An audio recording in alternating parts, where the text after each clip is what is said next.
Hello friends, എല്ലാവർക്കും പുതിയൊരു വീഡിയോയിലേക്ക് സ്വാഗതം. ഇന്ന് ഞാൻ ചെയ്യുന്ന കർക്കിടകത്തിൻ്റെ സ്പെഷ്യലായിട്ട് നമ്മളിന്ന് തഴുതാമ വെച്ചിട്ടുള്ള ഒരു തോരനാണ്. അപ്പോൾ തഴുതാമയ്ക്ക് ടേസ്റ്റ് കൂടാൻ വേണ്ടിയിട്ട് കുറച്ച് റോസ് പരിപ്പാണ് ഞാൻ എടുക്കുക. റോസ് പരിപ്പാകുമ്പോൾ എളുപ്പത്തിൽ വേകും. അപ്പോൾ അതും കൂടി ഇട്ടാണ് തോരൻ വെക്കുക. അപ്പോൾ തഴുതാമ എല്ലാം കഴുകി എടുത്ത് വെച്ചു. അതിൻ്റെ കൂടെ റോസ് പരിപ്പ് നന്നായിട്ട് നമുക്ക് കഴുകി കുക്കറിലൊന്ന് ചീറ്റിച്ചാൽ മതി. ഒറ്റ വിസിലിൽ നന്നായിട്ടത് പെട്ടെന്ന് വേകുന്ന പരിപ്പാണത്. നന്നായിട്ട് കഴുകിയെടുത്ത് കുക്കറിലോട്ട് വെച്ചാൽ മതി. പിന്നെ നമുക്ക് തഴുതാമ നന്നായിട്ട് ഒന്ന് അതിൻ്റെ മൂത്ത തണ്ടൊന്നും എടുക്കണ്ട, ഇലകൾ മാത്രം അരിഞ്ഞെടുത്താൽ നല്ലൊരു ടേസ്റ്റി ആയിട്ട് പരിപ്പോട് ഇട്ട് വെക്കും. നല്ല രുചികരമായിട്ടുള്ള ഒരു തോരനാണത്.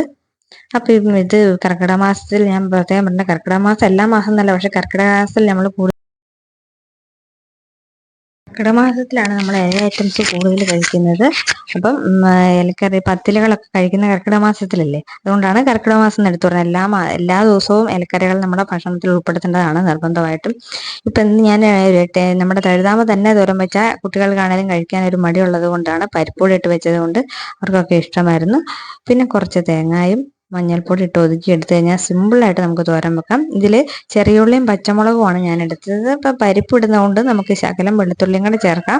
1-2 അല്ലി വെളുത്തുള്ളിയും കൂടെ ചേർക്കുന്നത് നല്ലതാണ്. അപ്പം ചീനച്ചട്ടി ചൂടായിട്ടുണ്ട്. അതിലേക്ക് എണ്ണ ഒഴിച്ചു കടുക് പൊട്ടിച്ച് ചെറിയ ഉള്ളിയും പച്ചമുളകും ഇച്ചിരി വെളുത്തുള്ളിയും കൂടെ ഇട്ട് ഒന്ന് മൂപ്പിക്കുക. തേങ്ങ ഒതുക്കിയിട്ടിടുക.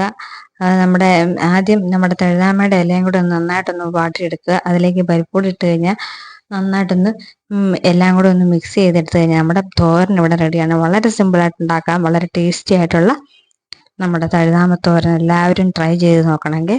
ഈ വീഡിയോ ഇഷ്ടമായെങ്കിൽ എല്ലാവരും ലൈക്ക് ചെയ്യണം, ഷെയർ ചെയ്യണം, കമൻറ്റ് ചെയ്യണം, സബ്സ്ക്രൈബ് ചെയ്യണം. ഓക്കെ, ഇതുപോലെ വേറെ ഒരു വെറൈറ്റി ആയിട്ട് ഞാൻ വീണ്ടും വരുന്നു. Okay, thank you for watching.